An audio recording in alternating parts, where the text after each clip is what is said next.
ایک دن کا. اور آپ سوچ رہے ہوگے کہ چلو شادی خوشی کا ماحول ایک دن بجا لے گے, لیکن میں ان سے تمام باراتیوں سب سے محبت کرتا ہوں, اس لیے کہ آپ نے مصطفیٰ کا کلمہ پڑھا ہے.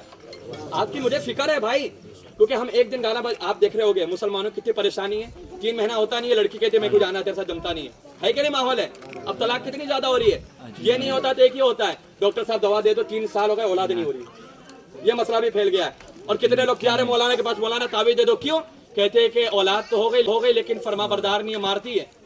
یہ وجہ کیا ہے؟ اولاد ہو رہی ہے تو نافرمان, یا تو اولاد ہو نہیں رہی ہے, یا تو بیوی ساتھ میں محبت ختم ہو جا رہی ہے, 3-4 مہینے کے بعد شادی طلاق ہو جا رہا ہے. اس کی وجہ کیا ہے؟ جو ہم ایک دن مصطفیٰ کی سنت کو ادا کرتے وقت گانا ڈی جے گانا ناچنا کودنا کرتے ہیں, اس کی نحوست کی وجہ سے شادی کے اندر جو برکتیں ہوتی ہے اسے اٹھا لیا جاتا ہے. تو ایک دن کی خوشی کے لیے جو ان کی 40 سال 45 سال 50 سال کی آپس کی زندگی رہے گی, وہ خراب نہیں ہو رہی ہے, وہ خراب نہیں ہو رہی ہے.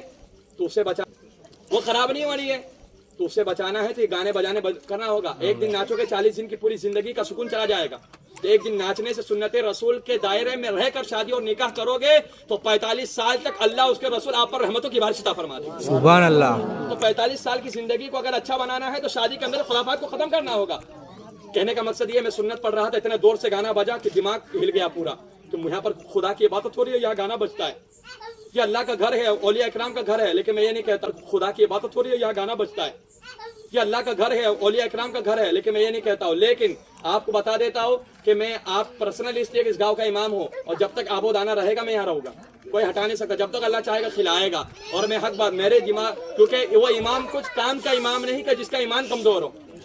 اگر کھڑے ہو کے نہیں بولتا تو میرے پیچھے لوگوں کی نمازیں نہیں ہوتی, کیونکہ یار غلط ہو رہا ہے اور امام بولا نہیں, تو میرے پیچھے نماز پڑھ کے کیا فائدہ. امام بزدل ہے, بزدل کے پیچھے نماز اور اس کی ابتدا کرنا جائز نہیں ہے, حرام ہے.